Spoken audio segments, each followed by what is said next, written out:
Welcome back to Action Figure Resource. I am Alex Shaw, and with me I have Trish and Roobini Sittampalam of Velara Toys.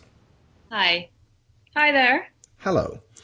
Okay, so currently you've got a Kickstarter going on, and this is what the interview is going to be all about, because we want to kind of push traffic towards you guys. We want to get you guys as much interest as possible. So, folks at home, this is the Kickstarter to check out right now, especially if you've, I don't want to compare you guys reductively with I Am Elemental, but we've had great chats with those ladies in the past, and just watching your introductions to the line just made me sit up and take notice and go, okay, this sounds great. Now, I will also note that you guys contacted me after seeing me and Lyra reviewing stuff for I Am Elemental.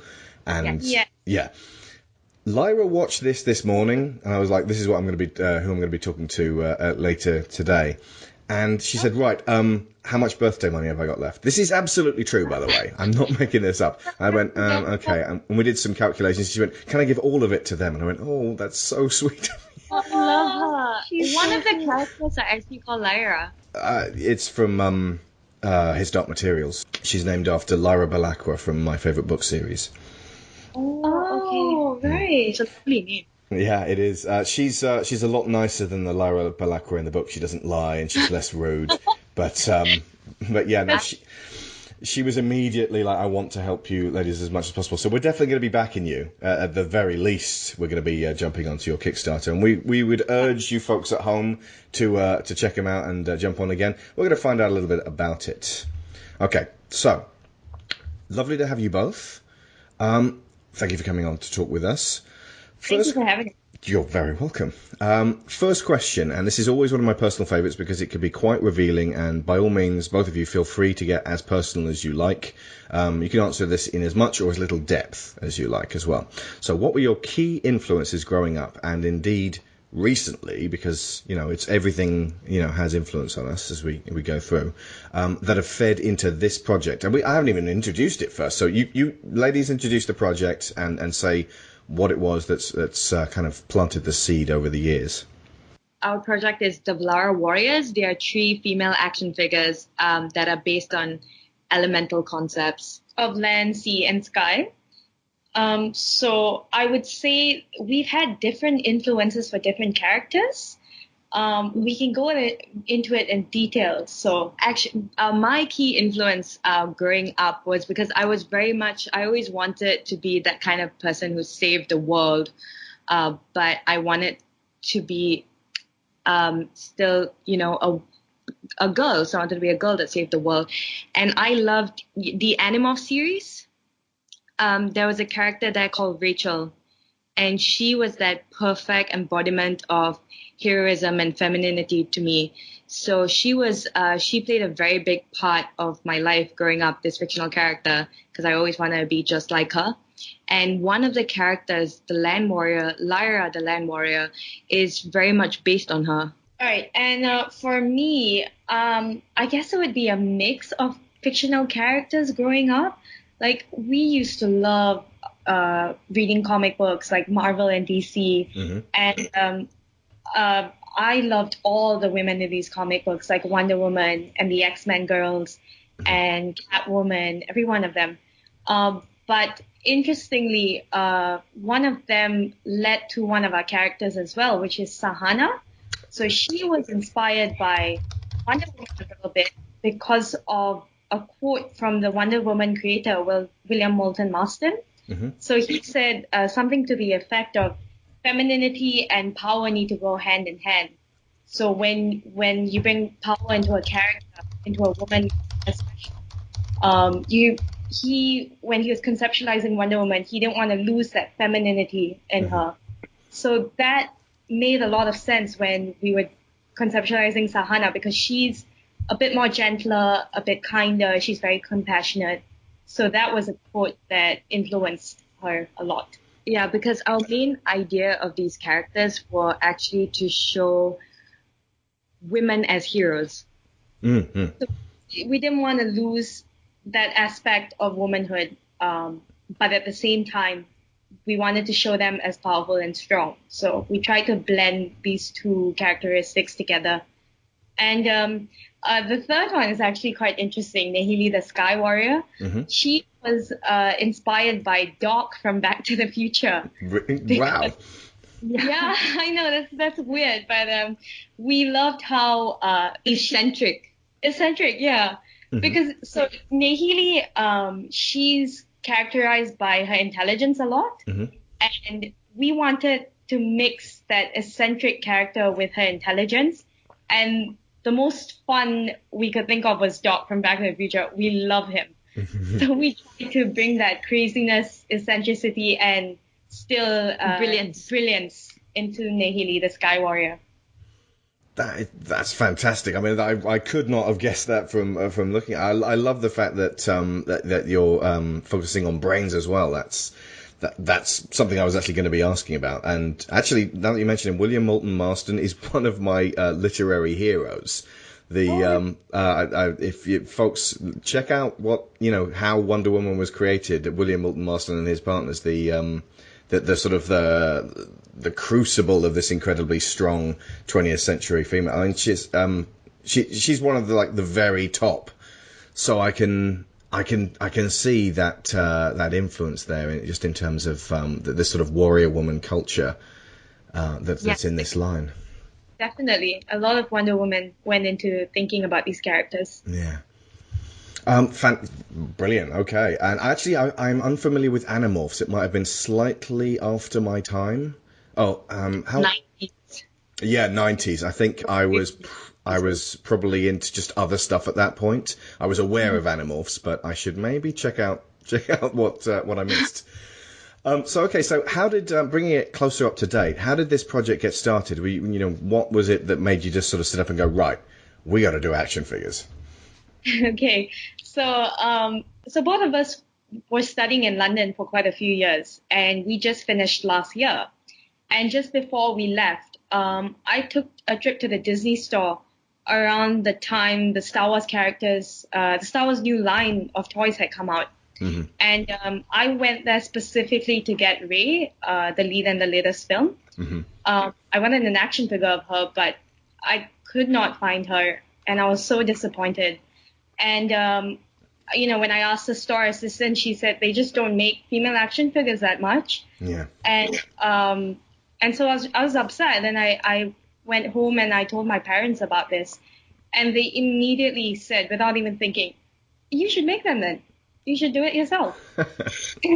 I remember looking at them and thinking, you're joking, right? I'm pretty sure you're joking. And they were like, no, if you believe so strongly about it, then you should do it. And we're behind you 100% in this.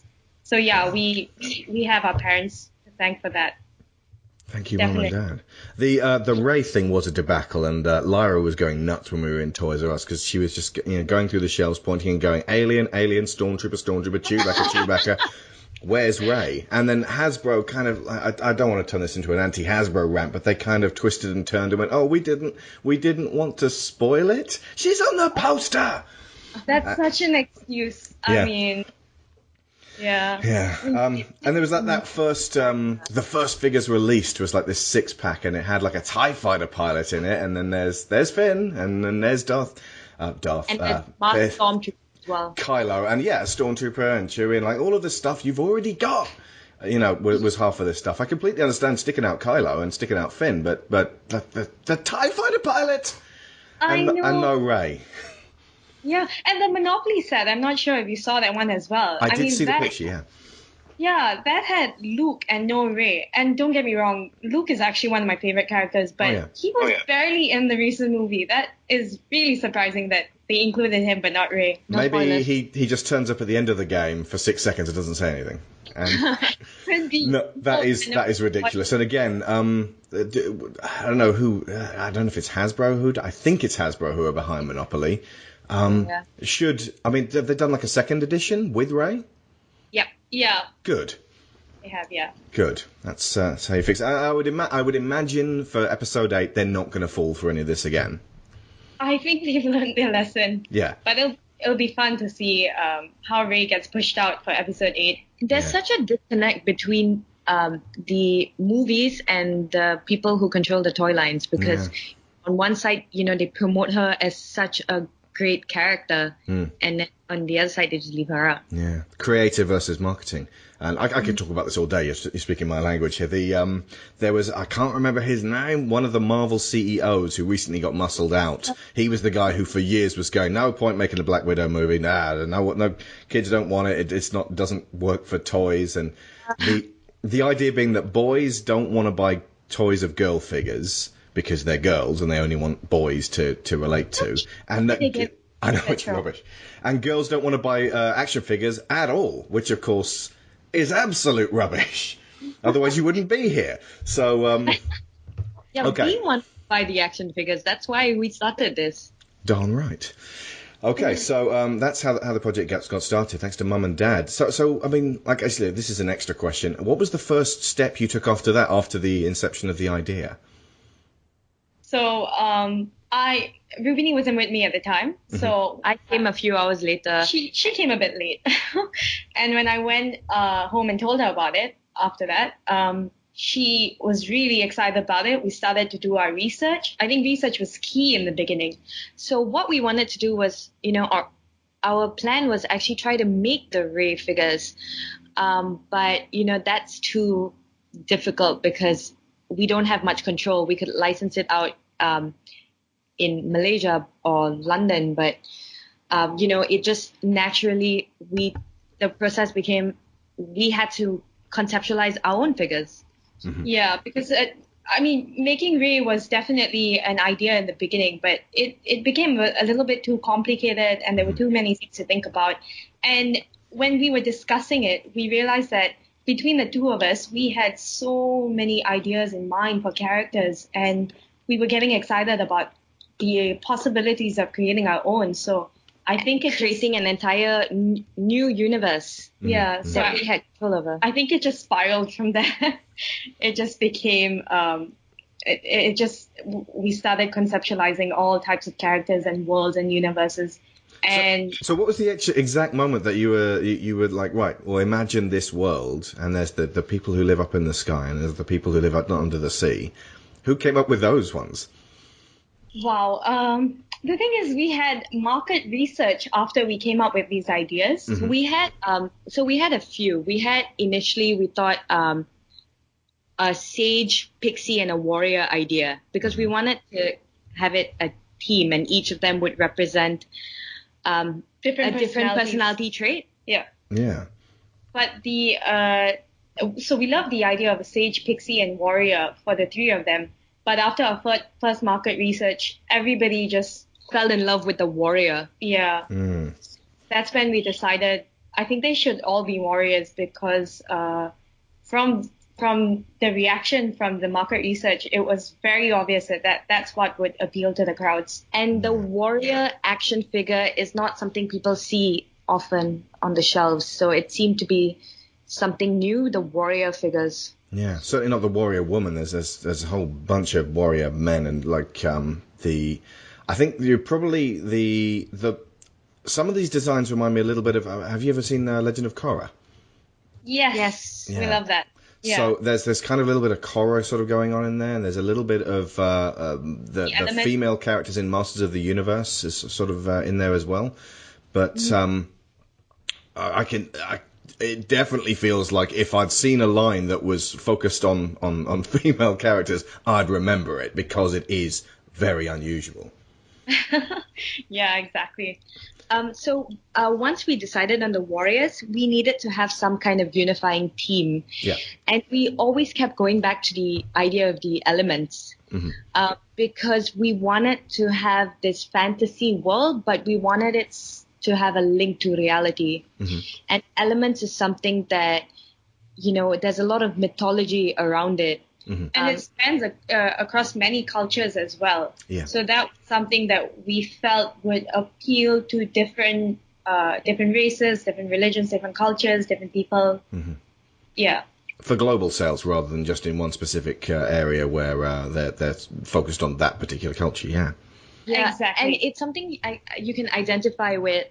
Like in Greek mythology, you have god of sea, and then in our Hinduism we have the elements play a very strong part in our mythology. Mm-hmm. So that was something that, like we said, we hoped different people would look at it and identify it in a different way. Exactly. Actually, yeah, speaking of, the third question is, what drove you to the specific designs and details and backgrounds for the first three characters? So, after you got your market research, what then led you to sort of cement, is it Lyra? Is it how to pronounce? Exactly. And Sahana and Nahili. So, which sort of, how did you kind of boil them down? We like the warrior, they all started with the armor that you see, that all three of them have a different armor. Mm-hmm. But, in the beginning, like we said, when we had the sage, pixie, and warrior, mm-hmm. The designs you see now are largely inspired by the warrior character in the beginning. Yeah. But sage and pixie characters went into Nahili and Sahana, actually. So mm-hmm. the sage was a very, were inspired by the elves in Lord of the Rings. Mm-hmm. They're very intelligent, so, they had these very flowy gowns. Yeah. What we did was we tried to incorporate that into the warrior. So that's why Nahili, she has her cape. And her sashes. Are really flowy. I'm a little bit of a huge fan of the films in particular, but there's definitely kind of a second age look about her armor with those sort of flowing robes sort of incorporated into it. That's gorgeous. And then with the pixie character, she had that sort of cheeky, cheery, fun personality, mm-hmm. and that seemed to suit Sahana the most. Yeah. So took the designs from her pixie character with the blue and the green and the fun, playful look of it, mm-hmm. and then we put that into Sahana and modified it a bit, and that's how we got Sahana. So we wanted a bit of a Peter Pan look, but more feminine. So that's why she has the 3/4 pants, and then she has those shoes, the calf length, kind of sandally things. Yeah. Yes, exactly. And it was a bit inspired by Jasmine as well. Yeah. Yeah. I see that. Jasmine, yeah. And then Lyra? Lyra is the original warrior. Yeah. So how much changed from the original design then on that? Because I almost want to see the original prototypes for the Pixie and the Sage as well. Oh, we'll definitely send you those designs. Oh, if you can send them, that'd be great, yeah. Yeah, we'll send them to you. With Lyra, it was largely, there wasn't too much that changed with her because we already had the warrior design set. Mm-hmm. So it was just about getting it to look more like, similar to the land part of it, the earthly like land colors. Yeah. Because the original warrior wasn't really tied to an element at the time. Right. So with Lyra, it's really just about making it more earthly like. But personality-wise, she was always strong-headed, brave, adventurous, and she stayed the most similar to our original concept. Yeah, it's just after that we had to bring the earthen concept in. That was where the change happened. It's probably worth asking, since I've spotted the guys in the video when I was watching it the first time round, that the one major element missing from the lineup of three is fire. Who's this chap on the right here? Right. So the three guys, I think you're looking at lightning, ice, and fire. Right. Yeah. Lightning was that? Yeah, the first one is lightning. That's what Lyra guessed. I said, "Who do you think this one is here?" She said, "Lightning," and I was like, "Oh, I don't know. It looks a little bit." And she was like, "No, that's lightning." So, yes, that is indeed lightning. I so want to have a conversation with her. I think she would give us so many ideas. Hang on a second. Give me 2 seconds. Okay, you got 1 minute with Lyra. Hold on. Oh, okay. Oh, you brought her. That's awesome. Hi. Hi. How are you? I'm good. I really like the stories about your figures. I'm sad that I can't have them now because they're really, really, really, really, really awesome. Thank you so much. You're so sweet. This means so much to us that you like them. Really, really sweet of you to say. I told them to guess that he was lightning. And ask about the middle one. What's the middle one? Can you guess? I think it's It's either air or ice. Yes, it's ice. You are so right. It's I knew ice. it was. And you know the third one? Which one, Lara? Which one's your favorite? And one of them has your name. My favourite female one is Sahana the Sea Warrior. Oh, that's nice. Oh, we love that you like her. Yeah, she's my favourite. I really like water. Oh, that's nice. Oh, that's nice. We'll definitely get you all these action figures. We'd love for you to have them. We want you to actually review them. Yes, that would be amazing. Also, I've got £81 right now. Do you need any of that money to get? Oh, that's so sweet of you. No, we have to send you them so you can review it for us. Yeah, we'll send you them. Okay. Yeah. Unfortunately, you're gonna have to wait until probably some. No, but you'll definitely have them. You'll definitely have them before anyone else. Okay. Well, we're going to back you guys anyway. So, okay, right. Thank you very much, Lyra. Okay, bye. I'll carry on with the rest. Bye. Thank you, Nice sweetheart. meeting you. Okay, if you want to turn it up a little bit. You've got paint on your hands. What happened? Sorry, ladies, one second. I wanted to draw my hands to do fingerprinting. And now you can't touch it. Oh, Okay, I was right. going to wash my hands, but by the time I got soap, I was watching. Sorry, ladies, one second. No, please take your time. Sorry about that. That wasn't planned as a diversion, but I just wanted to give you a second to chat with the core audience. Yeah, no, I mean, honestly, it's you don't have to send us anything. That's fine. We're happy to back you guys no matter what. But yeah, Lyra immediately was like, yes, this is exactly the sort of thing I want to see. She also gets tetchy about the, as I said earlier, the lack of decent female representation in figures. She's still waiting for a Black Widow movie. She's counting the days till Captain Marvel. And, yeah, ultimately it's, I'm assuming that you, like me, want this to kind of be like the norm, so it wouldn't be exceptional in 20 years' time to see, lines of female warriors and things like that in the action figure section rather than the doll section. Yeah, exactly. And also because I know a lot of girls like us growing up where we wanted to kind of be those independent people. We want to save the world, but we don't want to be men doing it. We want to, because people think that, if you want to be a hero, you have to be a man. Yeah.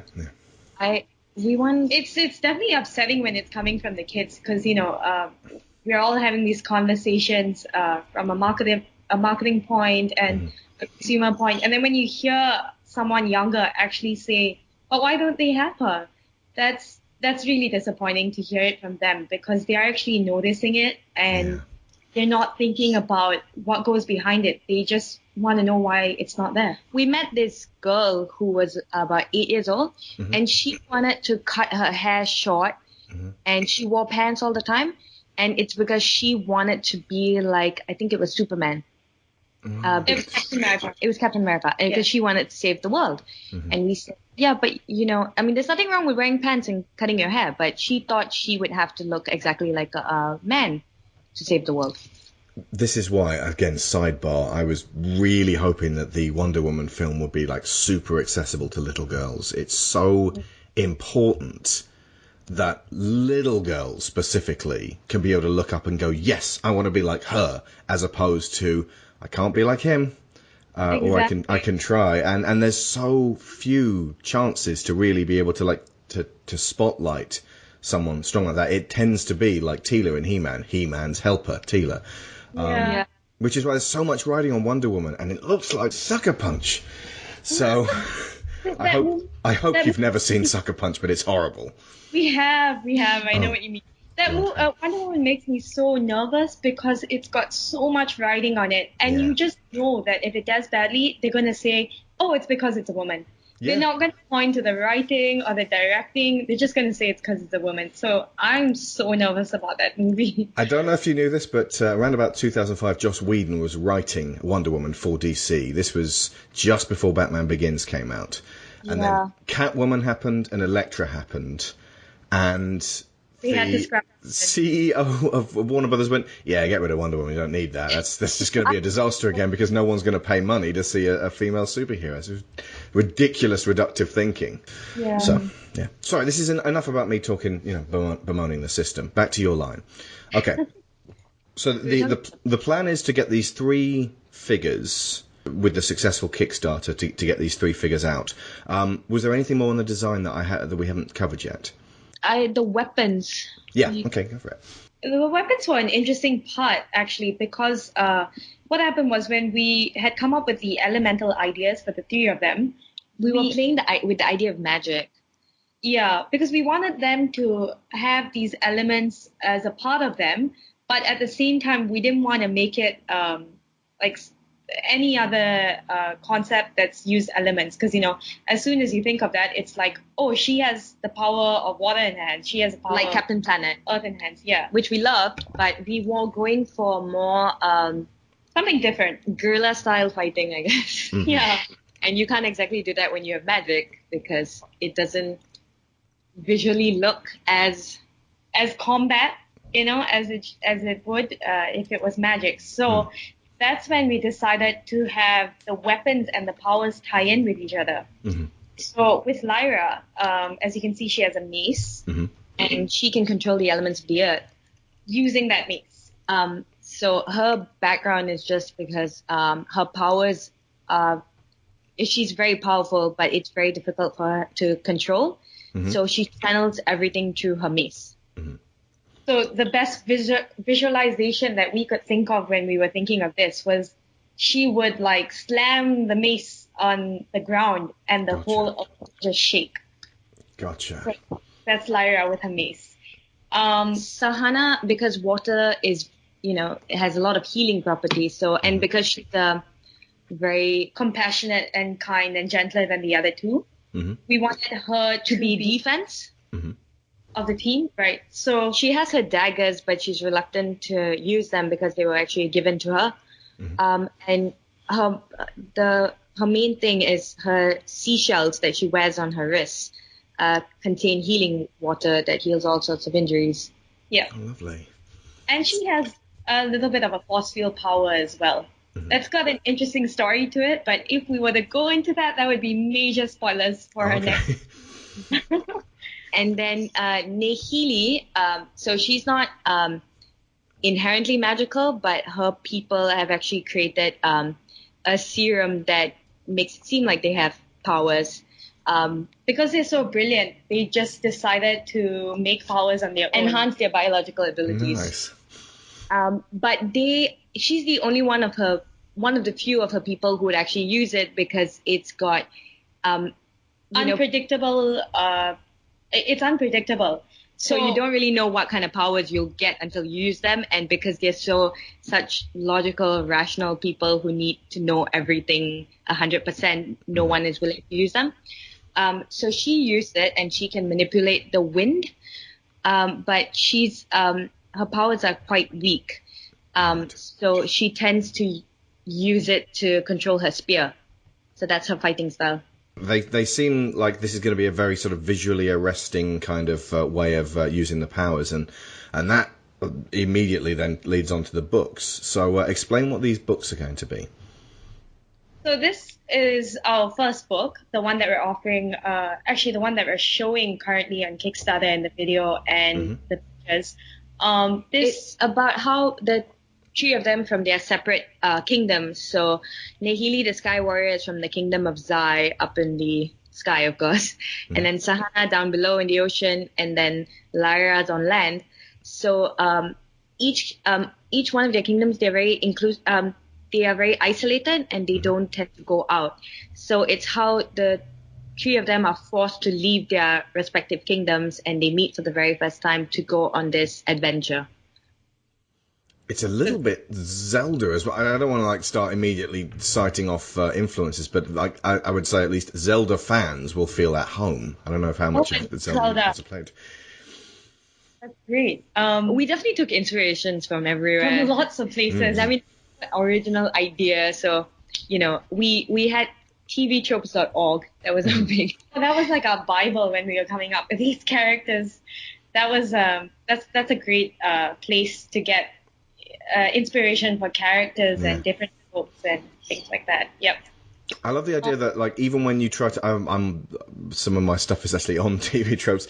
Even when you're trying to not play into tropes, you end up playing into another trope of trying not to try and play into tropes. Exactly. But the idea of embracing that and just going, right, this is kind of a counter trope, and I'm going to try and take this as far as I can and make it more complex. I love that. I don't think you can avoid tropes, actually. Yeah, it's no. the essence of a fictional character, I think. Yeah. Ultimately, if you try so hard to avoid tropes of any kind, you end up making something that's structurally unfamiliar to most people. They'll go, okay, right, so what's going on here? You push too hard in the direction of originality, like absolute originality, which doesn't exist, by the way, because you'd have to have been raised in a bell jar and have no influences whatsoever. And even then, you'd still come up with stuff that someone else had done. But the beauty of being able to produce something of your own, like you ladies are doing, is to be able to weave those many influences all together to make something that feels like a cocktail that is original to you. Exactly. That's really beautifully put. Thank you. Okay, so the idea is to get these the first series of these three ladies together, and tell me about the actual action features of the action figures, because folks can come and immediately look at them, but obviously talking about them enthusiastically will just set the tone. Okay, so we were very we wanted them to we wanted children to have more of an interactive playing experience with them, so we made them constructible. So they come in about more than 20 parts each, so you could actually build them up from scratch, each of the characters, and they are all the same size and same body type as well. We literally use the same 3D model for their bodies, just so that interchangeability would be easy when you're constructing them and when you're moving the armor around. So we have these designs, but we also wanted children, if they wanted to customize them in a different way, they could, change up the armor. And you could go crazy with it. You could have like Nehili wearing Lyra's boots and Sahana wearing Lyra's torso armor. Really, really up to whoever's doing it. So because we have a lot of fun actually playing with them, these prototypes, and we wanted something different from the average action figure that you can see. Mm-hmm. Yeah, so we wanted kids or whoever's playing with them to be able to do more than what's currently available, if we may say so. Mm-hmm. We've seen constructible action figures, but we have yet to find one that's fully constructible and fully interchangeable. We've seen, I think a lot of the Marvel ones right now have interchangeable hands and feet, mm-hmm. But not fully. And you can't switch up the armor and the torsos and legs and things. There's certain fairly basic Hasbro line of Marvel and Star Wars where you can just swap out the arms and legs and stuff, but they seem to be aimed at much littler kids to be able to do that. So this is a kind of an unusual push for the slightly older kids. Yeah, and for some reason, kids like yanking their heads off. That is the first thing they do when we've given these prototypes to the kids, is yank their head off, and that worries us. But I suppose if they're having fun with it, then why not? Well, I'm assuming the head is the identity, so it's like, right, if I can swap these over, then they have become an entirely different. Like they're wearing completely different clothes, and that's just the easiest, most straightforward way to give them a completely different outfit. Yeah, exactly. That's very true. Exactly, yeah.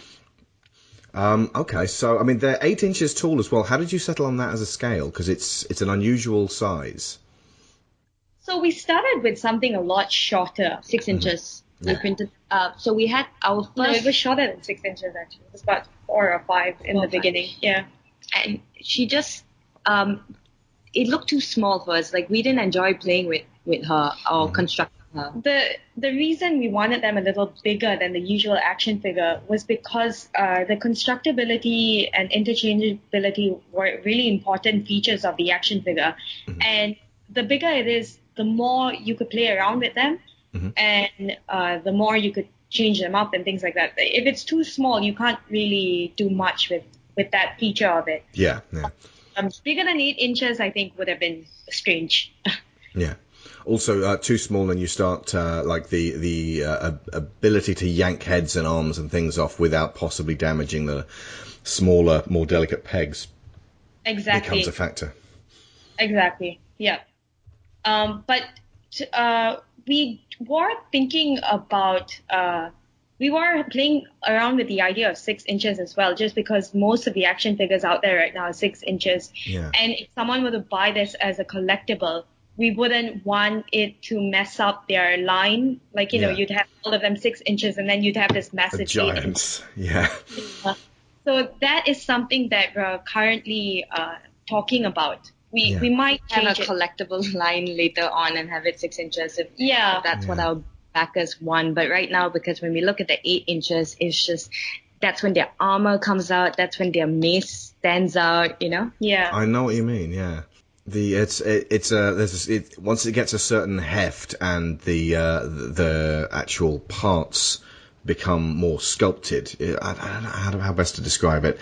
Okay. There is a definite difference between the Hasbro. I'm going to go back to Star Wars. The Hasbro black line of the 6-inch figures and the 3.75-inch figures. That I kind of went off the very, very small figures because everything was so flimsy. Yeah, you know? Exactly. Yeah. So, but yeah, 8 inches is going to be those are going to be some meaty figures. Yeah. How are you planning to expand on the initial figure line of 3? What other ways have you got to sort of bring people into this world? So we have the books, and then that's when we can really dive into the universe. And that seems to be the easiest way for us to expand on the universe and the characters. But we're also, hoping that if we could expand to something like an animation series that we could distribute on YouTube. And then, obviously we'd love to have a video game of them. I think currently the focus is on the books and the characters expansion.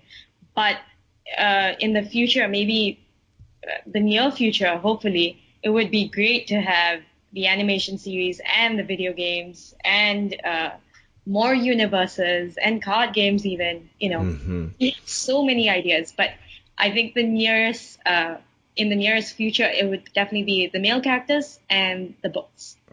Any more you could tell me about the 3 male warriors? Because I love the idea of the balancing it out and having the boy and the girl characters being able to sort of play side by side. I love that. I'm really excited I get to talk about the male characters.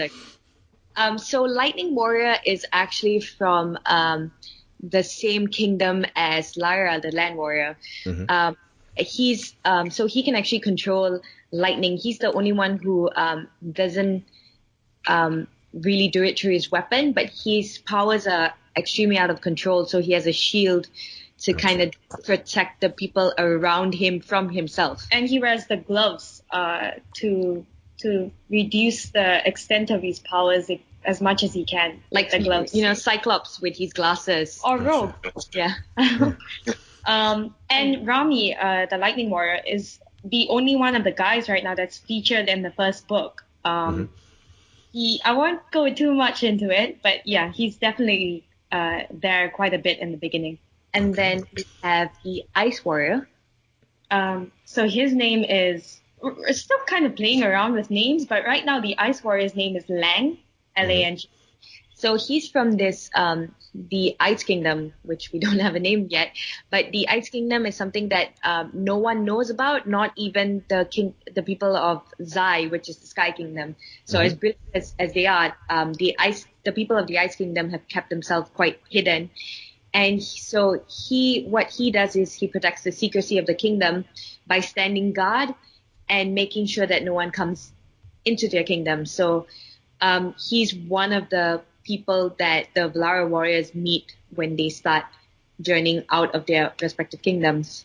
And that's why he's got a bit of a regal outfit as well, because, that's how the Ice Kingdom is. They're very regal and they're very secretive and they're very proper. So he looks a bit like a gentleman. So it was he's based on the quote, he's a gentleman and a scholar.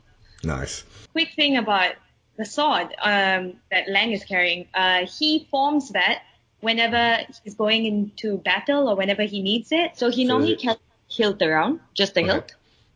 So is that formed from ice then? Yes. Oh, fantastic. Yeah, so that it's actually just a hilt, but from the powers he has, he just forms it into an ice sword whenever he needs to. Nice. So that's how he controls his powers. It's not like Elsa. Because, I get you. Yeah, it's a bit different, yeah. It's got a lovely kind of organic feel, like an ice vine kind of thing going on. Yeah, it was a bit difficult getting the shape. Yeah, because, it has to be really abstract, and we didn't want it to look like a normal blade. Yeah, because ultimately, if it just looks like a blade, the color of ice just looks like a blade. Yeah, I completely get that. So we wanted it to look like icicles almost. Yeah. And then there's... Sorry, go ahead. No, I was just going to literally ask what you were about to say, the fire chap. He's the only one who doesn't have a kingdom. He's kind of a nomad. So he looks a bit more... So the way we designed his outfit was you're supposed to feel like this is a man that's constantly on the move. So he needs to carry everything on himself. His home is himself. So he's cloaked. Yeah, he's cloaked. So his costume and his outfit has to be able to take him wherever he wants, in that sense. And so his thing is, he is what we call the defender of the outcasts. Mm-hmm. So a lot of people don't belong to any kingdoms, or they've been turned out of their kingdoms, and they're not strong enough to protect themselves. So he's someone who travels a lot and tries to keep these people safe. The people that he meets, in the land. So his power is fire, obviously, which he channels through his crossbow. So like fiery arrows, that's what he shoots out essentially. Nice. And his name is inspired by our brother actually. The fire warrior's name is Dmitry. And our brother's name is Dmitry. So we thought we'd add that in. I like them all already. Is there a definite... It's really nice to not see that everyone is... It also makes sense coming from you two that everyone would not be just white.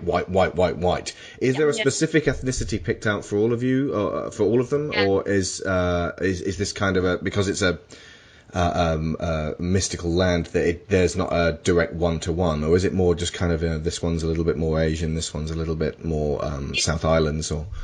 Because it's, like you said, because it's a mythical land, there's no real ethnicity. But we would like to, if a child asks, like let's say a child looks at Lang and says, "Is this an Asian character?" and an Asian child is asking and likes the representation of it, I think we would definitely say that yes, he leans towards Asian. And Rami leads towards an African American character, and so forth, because all of them definitely lean towards an ethnicity, but at the same time, it's a mythical land. It is a mythical land. So you interpret it the way that you want to. So if a child sees one of these warriors looking like him or her, then that's great. That's what we want. Yeah, that's again. It's like Last Airbender, so that you've got the suggestion of a certain ethnic group that's sort of woven into the culture of, say, the Earth Kingdom's very Chinese, the Fire Nation very Japanese, but that obviously since Japan and China don't exist in that world, it's sort of more just sort of like little just cultural things in there. Exactly. Lovely. Exactly. I cannot wait to see this world unfold. I'm really, really hoping that this you get to really expand on this stuff, because it's wonderful. Oh, thank you. That we'd love to have the male characters introduced at the same time as well, because we really want kids to see this teamwork between genders as opposed to segregating them. That's really why we decided on the second line being male characters, because while the first one, it's important for us to have the first one as women so that people understand the importance of having female representation out there. The second one was always meant to represent the fact that genders don't have to be separated to form a team, you know. So we want the children who are playing it, or anyone who's playing it, to not form their own boys club or girls club, you know. In this way, everyone can have fun together. The first is a very strong statement. The second one is another very strong statement that expands on the first. I love that. Exactly. Okay, so let's get down to brass tacks. What kind of rewards do you have set up for the various Kickstarter tiers? If the people listening want to go, right, I want to totally support these ladies and I want to see this line come into being, what can they get? So we offer the book in a PDF. That's one of the earlier tiers. We have T-shirts as well, and you can see the design of the T-shirt on the page, but we have 2 other designs. And then we still have the early bird of the figures that's still available, and you can get any one of the 3, or you can get them as a set. Yeah. Oh, I've just noticed. Yeah, you're the limited on the individual figures seems to be done now. So you can. There's still 77 early birds where you get. Is that just any figure at random? Yes, I think once the campaign is over and we send out backer surveys, that's when you'll get to choose which one you want. Oh, right. Oh, that's great. That's fantastic. Okay. As for the normal tiers, split it out so that it's easier for whoever's getting them. Of course, of course. You can get Lyra, Sahana, or Nehili. It's all different tiers. And we didn't know which would be the most popular as well, so we just put them separately. Yeah, and then we also have the 3 of them with the book series, which we're offering 3 of the books. So basically, like we were saying, we have book 1 already done, but books 2 and 3 are in development. We're actually in the writing process right now. So by the time the action figures are manufactured, the second and third book would be ready to distribute as well. So that's why we're currently offering all 3 books and all 3 action figures as a package if someone would like that as well. Are they going to be the spiral bound kind that was pictured in the video? No. That was really our manuscript ones. We've just gotten some of them published, but they could be a bit different. I think we don't have the picture. If you're able to get a picture of that and stick that on the Kickstarter, that would definitely help in terms of like getting people to visualize what the books would be like. Yeah, that's a good point. We'll definitely stick the picture of the book on the page. So those are the packages with the books. And then the rest of the packages go on to include the T-shirts, more of the books, more of the action figures. We're really excited about one tier. It's the Velara costume. We only produce them in limited numbers because we have limited resources to make the costume, but we have a picture of what the Sky costume looks like. You can check it now. Is that one of you two? No, it's not. Oh, right. It's a friend of ours. It's a friend of ours. Yeah. So the reason it's limited as well is because we want to really tailor these to each person who gets it. It doesn't have to be a kid. It can be an adult as well for cosplay. That would be really exciting. Well, we wanted to make sure it's not just, in size S, M, and L. We wanted to fit it properly to each person's size. Exactly, to each person's size. So hence that's it's a higher tier, but it's going to be something that you get personalized to your body. Exactly. Fantastic. And although we currently only have the picture of the costume of Nehili up on the page, we are offering all 3 if anyone would like Lyra or Sahana or maybe all 3 as well. We're definitely tailoring all of those. We have some cosplayers who listen, I'm sure, that's going to be something that I think some people definitely want. So what's this you as a Velara warrior print? So we would draw people's faces onto the Velara warriors, so you can be your own Velara warrior, and then we'd offer it in a print.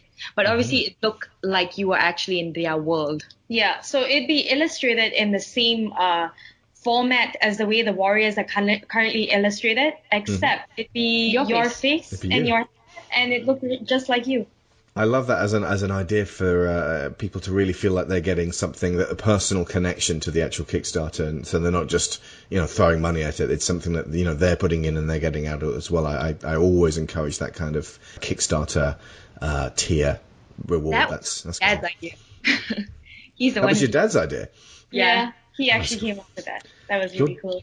Your dad has great ideas, I can't say. And your mum. Oh, wow, okay. And then the very, very top tier, you've got, you get to everything. 3 warriors, you get the 3 books in PDF and print, 9 T-shirts. Yep. 3 posters, personalized prints, 3 costumes, and digital wallpaper. Wow. You've got 3 sets of the 3, so it's 9 figures. 9 action figures, yeah, because it's 3 sets of the 3. How did you get hold of Lewis, the illustrator? Behance.net. We actually found him On online. a forum, yeah. The interesting thing about Lewis, actually, we have never met him. Mm-hmm. We have never had a Skype meeting with him. Mm-hmm. All our communication has been through email, but he is Somehow amazing. we just, he got us. Yeah, so everything that we'd send in a rambling brief, he would just visualize exactly what we wanted. He basically makes sense of our incoherent ramblings. So Lewis was a perfect find in that sense, because even through email, we clicked. Mm-hmm. Yeah. There is no words that can really fully sum up how important illustrators are to creators. My own illustrator, Antonio Torreson, who did that the picture of the Princess Gwendolyn I sent you, is exactly the same. I've never Skyped with him. I've never spoken a word to him on Skype. We've only ever emailed each other for the past couple of years, and it's much more of a process of me going, no, make her nose slightly more like this, and he's very patient with me. But That's great. But because he brings someone out of just words and out of just spoken word, and then brings it to life. And Lewis has done the same for you guys. We definitely have to give credit to Casey Fitzgerald as well. Okay. So she's the person who came to us in our initial stages when we were conceptualizing and coming up with these models. So Casey does basic sketching, and her ideas for these sketches are lovely. So when we were talking to her about these characters, she came up with some initial designs, and then those designs would get sent to Lois, and through, like I said, our incoherent ramblings and these designs, he would come up with the characters that you see now.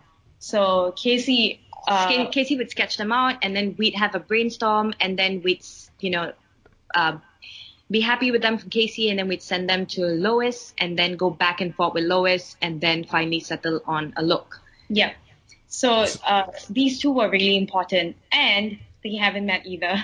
They never talked. Neither have they even talked on email. So we have to set up a meet soon between all of us. Because Lois is from Indonesia, and Casey's from Australia.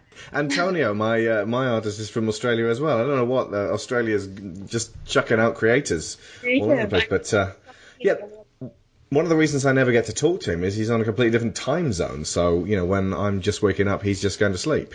Yeah. But wow. I mean, the whole idea as well of global teams putting this stuff together and being able to communicate via email and being able to coordinate something of this scale, it's one of the best things that the internet has brought us. So this definitely felt like a really global team, because most of our team members are all over the world, and like you said, with time zones and everything, it can get really complicated, but I mean, it's amazing what you can do with just the internet. Yeah, it is. That was really exciting. It has been an absolute pleasure talking to both of you. Thank you so much. Thank you very much. Great pleasure. Right, so it's straightforward to, if folks are listening want to find out more about this and want to actually, I think you've actually now told us more than is on the Kickstarter. But to go and check out, for yourself what this looks like and some more of the details, it's Velara Warriors Daughters of Light on Kickstarter. Anywhere else that they can check out? Like, is there a Facebook or a Twitter or something? Yeah. So we are on Facebook, Twitter, and Instagram. And it's all Velara Toys. Okay, let me follow you on Twitter. Hold on a second. Okay, so Velara Toys. Hold on. All one word? Yes, all one word. Found you. Okay, right, here we go. And then we'll follow from accounts. Click, click. Okay, so that's School of Movies and New Century Shaw now following you. Okay. And did you say there was also a Facebook? Yes, Velara Toys as well. Okay, let me follow you on Facebook as well. This is so easy to do, folks. While you're listening to me, you can also go and do it yourself. Velara Toys. Okay, right. Have yourself a Oh, it's 9 o'clock. It's 10 o'clock. It's 10 o'clock at night. Okay, have yourself a lovely evening and sleep well. Thank you very much, ladies. Thank you. Thank you very much. It was great talking to you. I will talk again soon. Bye bye.